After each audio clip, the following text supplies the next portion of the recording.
Welcome back to Twin Talk. Ada Fanny dan Jenny lagi. Hi Twin. Hi Twin. How are you now?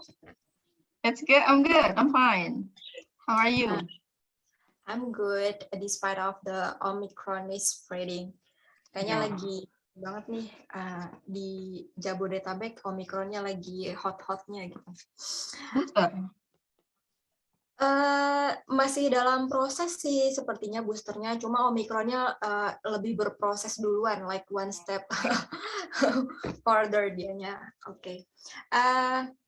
Jadi again I invite Fanny here buat ngomongin soal Fulbright, dan sesi ini khusus untuk membahas personal statement gitu. Sebelumnya kita udah ngebahas tadi objektif ya kan ya. Again, this is the case of my curiosity.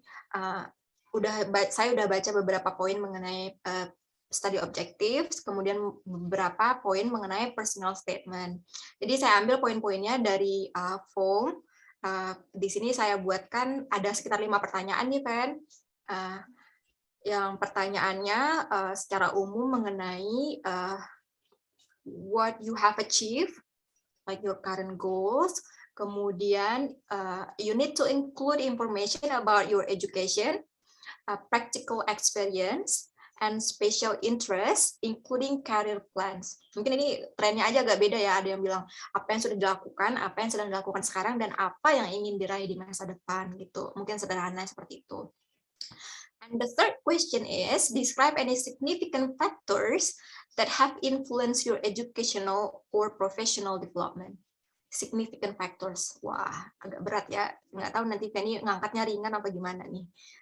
And kemudian, what steps did you take to accomplish writing your personal statement? And how personal a personal statement is? Ini pertanyaan saya sih buat Fanny sebenarnya. How personal a personal statement is, gitu ya. Karena udah ada nih tadi study objektif, gitu. Kita udah ngomongin study objektif itu apa, gitu. It's all about your research, gitu. Nah, kalau personal statement ini apa sih, Pen? Iya ya, pertanyaan itu juga tiba-tiba muncul di kepala saya. Bedanya apa ya? Karena intinya itu kan ngomongin ya riset-riset kita juga kan, apa yang sudah kita lakukan, gitu, apa yang akan kita lakukan, gitu kan. Iya betul, dan beberapa poinnya juga sebenarnya sama ya, bahwa cerita tentang what you have done and then what's next gitu kan ya. Tapi kalau mungkin ini ya, seingat saya sih fokusnya sedikit berbeda gitu. Kalau study objectives fokusnya adalah riset, kalau saya bergeraknya dari riset dan dari proposal tadi. Nah kalau di personal statement ini fokusnya adalah you as a person gitu, your personal development, your personal development in professional setting. Jadi lebih how you value your colleagues, how you value your work, and how you value yourself, I guess. Jadi lebih tentang nilai-nilai yang lebih intimate gitu ya dengan diri kita sendiri. Mungkin gitu ya. Oke, menurut saya ini sebagai baseline yang keren banget nih, Fanny bilang how you perceive a personal statement. Jadi kalau kita udah tahu personal statement itu apa, mungkin kita bisa memposisikan diri gitu. Oh, this is me talking about my value gitu ya kan ya. Ini kalau secara teknis, kalau untuk menulis personal statement, berarti ini masih integrate dengan research proposal dan study objektif juga nggak sih, Fan? Apa beda gitu? Ya benar masih terintegrasi. Saya bahkan ingat bahwa ketika saya nulis study objektif dan personal statement itu saya bolak-balik dalam artian bahwa oh ini saya udah ngomongin ini loh di study objektif, tapi saya harus membahas ini juga di personal statement. Nah cara saya membahasnya gimana gitu. Nah itu yang bolak-balik. Ya, itu pertanyaan penting ya, Fen ya. Tadi karena Fanny bilang bolak-balik gitu, pastinya kita nggak mau redundant dong mengulang apa yang sudah ada di study objektif. Kemudian apa dong yang membedakannya ketika menarasikannya di dalam personal statement? Let me think. yang mungkin gini, kalau satu contoh gitu ya, kalau ketika saya nulis studi objektif itu saya berbicara tentang arsitektur dan budaya gitu ya. Framingnya di antara itulah gitu. Nah, ketika saya berbicara tentang topik saya di personal statement, saya berbicara tentang background saya juga, bahwa saya datang dari keluarga yang bapak ibu saya punya budaya yang beda, saya dibesarkan dengan nilai-nilai yang berbeda gitu. Nah, di situ saya mulai mengapresiasi perbedaan-perbedaan yang ada gitu, dan itu juga meningkatkan sensitivitas saya untuk melihat keragaman gitu. Nah, itu sangat penting untuk riset saya yang ini gitu. Mungkin touch up-nya itu sih ya yang apa namanya yang bikin dia agak sedikit berbeda gitu. Kalau saya ngerasa sih kalau personal statement itu lebih ya, namanya juga personal statement ya, lebih halus lah gitu, lebih halus, lebih ada rasa gitu kali ya. Feelings that you have gitu. Oke, ini saya buatkan catatan khusus. I think this is a really nice starting point gitu. Gimana melihat diri gitu ya, Fen ya. Selain starting point juga perlu nyipin poinnya diri gitu. Bagaimana diri. Dan tadi saya tertarik sekali. Bahkan saya ingat nih paragraf pertama dari personal statement-nya Fen itu dia ngomongin dia tuh Fen ini berasal dari keluarga yang birasial ya Fen ya. Kayak dari dua keluarga budaya yang beda lah gitu. Kalau di Indonesia kan kita ngomongnya dua budaya yang beda gitu. Which is to me that's really personal ya kan ya. Itu sangat personal, maksudnya like nobody else can write that way gitu ya kan. Ya, dan menurut saya juga menempatkan itu di paragraf mana itu juga penting ya. Jadi maksudnya ketika lu bikin itu di paragraf pertama tuh orang langsung ingat.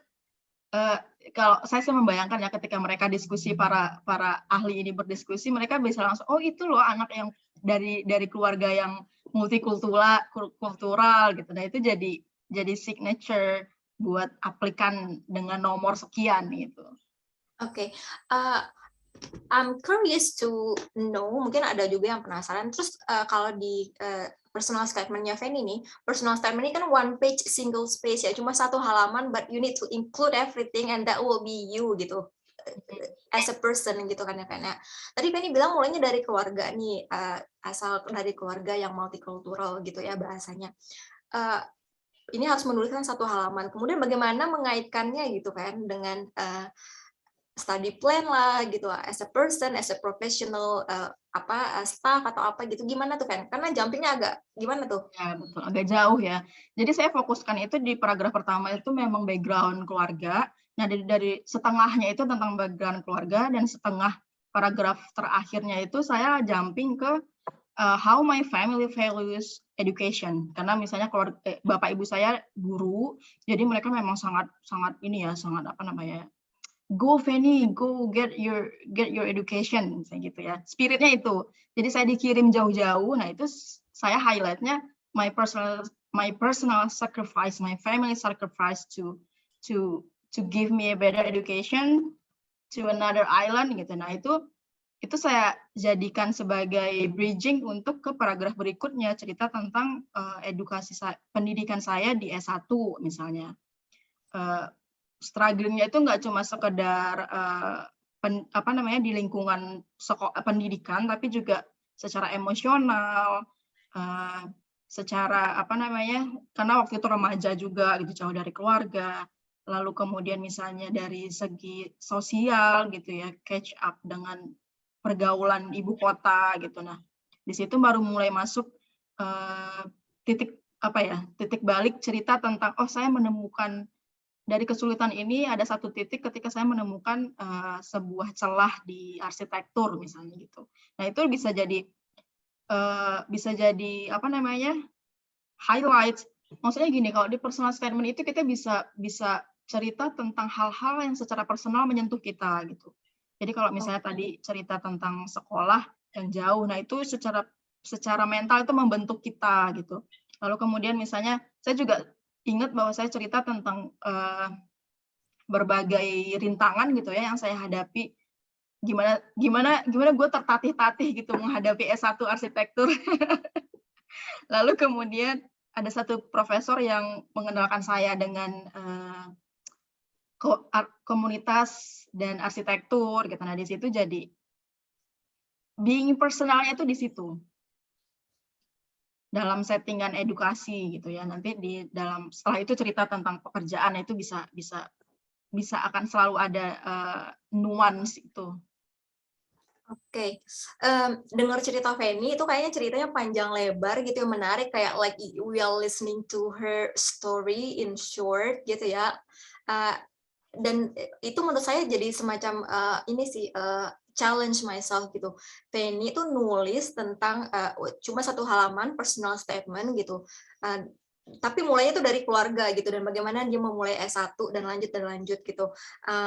Ini sebenarnya juga seni menceritakannya ya, Fen ya, bagaimana poin-poin penting yang penting gitu untuk personal and professional development-nya gitu ya, Fen ya. Tadi juga yang saya sedikit tergelitik lah, karena saya juga sekarang lagi belajar membayangkan apa yang ingin saya tulis gitu. Tadinya saya cuma mikir kayaknya S1 juga agak kejauhan nih gitu, makanya pas tadi Feni cerita, Feni tuh malah ceritanya dari keluarga seperti apa, itu jadi terlihat sangat personal gitu, sangat Feni banget nih ceritanya. Mungkin itu juga suatu seni dalam menulis personal statement ya, Fen ya? Ya, betul. Memang kita harus teliti memilih apa yang ingin disampaikan dan bahasanya gimana gitu ya, karena apa ya, salah satu sisi mungkin menulis pendek itu enak ya, maksudnya kita nggak perlu nulis banyak nih gitu, udahlah cukup lah gitu. Tapi di satu sisi juga rintangannya kalau lu pengen cerita yang banyak tapi space-nya sedikit, ya harus pinter-pinter milih gitu. Oke, itu sepertinya key points-nya dari Feni ini gitu. Saya highlight dan nanti saya coba jadikan pelajaran gitu ya, Feni, dalam menulis untuk personal statement. Oke, next question. Describe any significant factors that have influenced your educational and professional development. Educational and professional development. Ini sebenarnya agak terkait dengan yang tadi juga ya, Feni ya? Ya, betul. Ya, agak terkait juga. Jadi memang poin-poin itu bisa jadi sebenarnya paralel gitu ya, atau misalnya satu paragraf itu bisa menjawab 2 poin gitu. Menurut saya sih nggak masalah itu. Tapi lagi-lagi cari sisi yang yang membentuk kita tuh sebagai individu gitu, dari misalnya dari settingan edukasi gitu. Kalau ya tadi saya cerita di waktu saya sekolah itu apa sih yang membentuk saya, yang sampai saya misalnya tertarik dengan untuk melihat irisan arsitektur dan budaya dan sejarah misalnya. Nah, itu memang bergeraknya dari ketika saya S1 gitu. Atau bahkan kenapa saya tertarik riset gitu ya. Misalnya saya percaya bahwa pemilihan kampus saya di S1, saya kan S1-nya di UI ya. UI itu memang arsitekturnya agak kuat di riset. Nah, saya juga percaya itu membentuk passion saya terhadap riset gitu.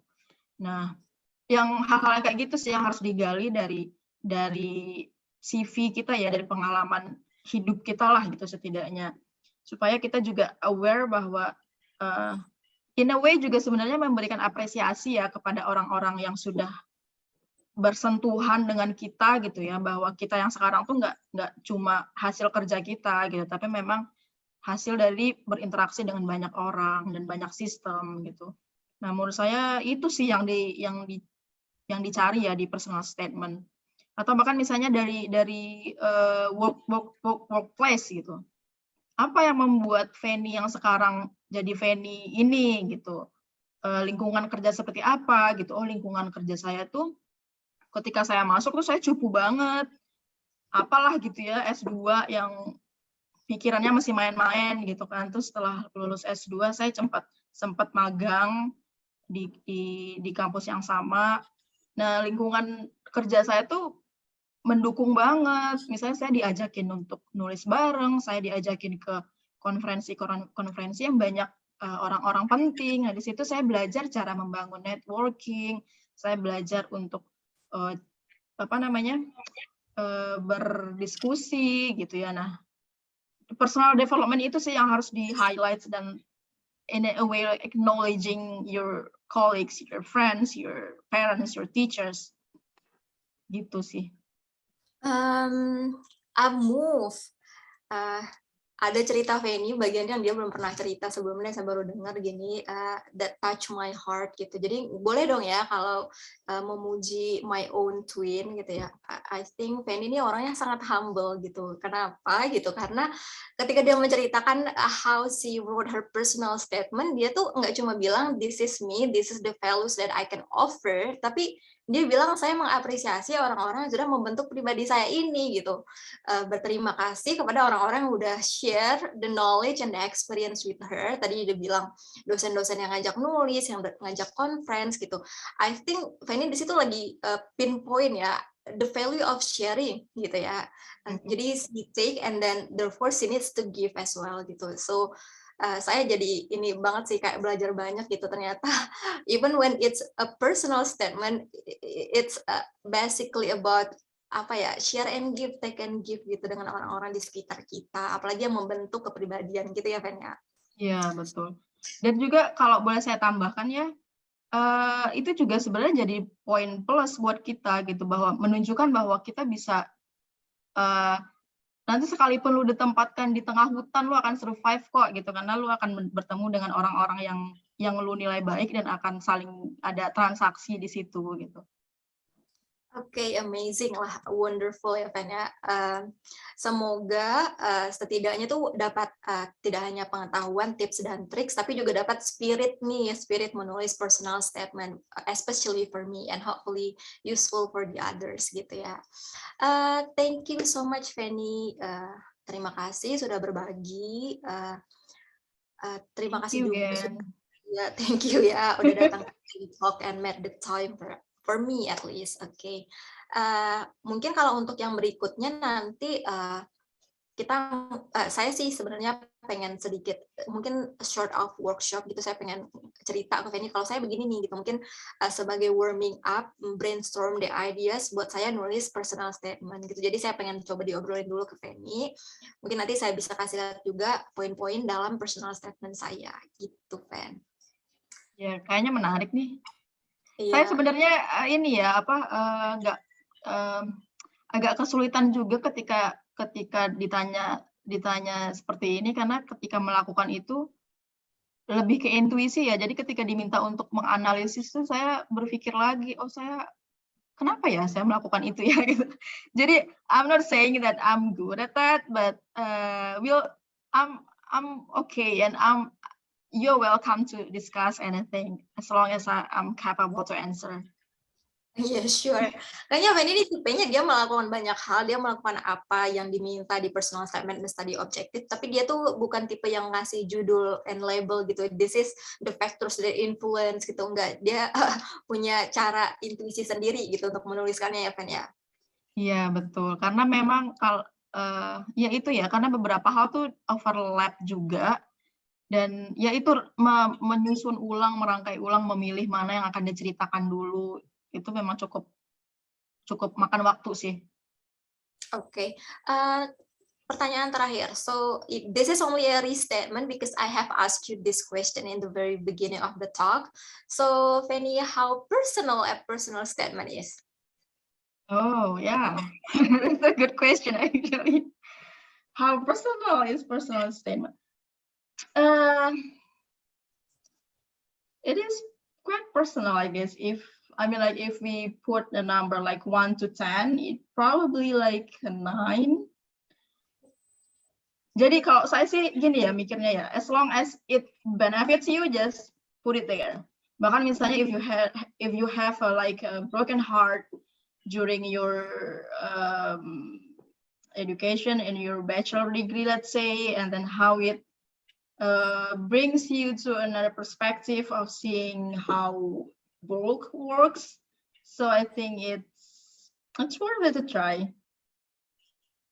Wow, luar biasa ya, iya betul. Maksud saya bahkan saya di personal statement saya bahkan saya menyebutkan bahwa I'm coming from a low income family, dan itu menurut saya cukup personal ya, membahas tentang kondisi ekonomi keluarga saya. Tapi di sisi lain saya pikir itu penting karena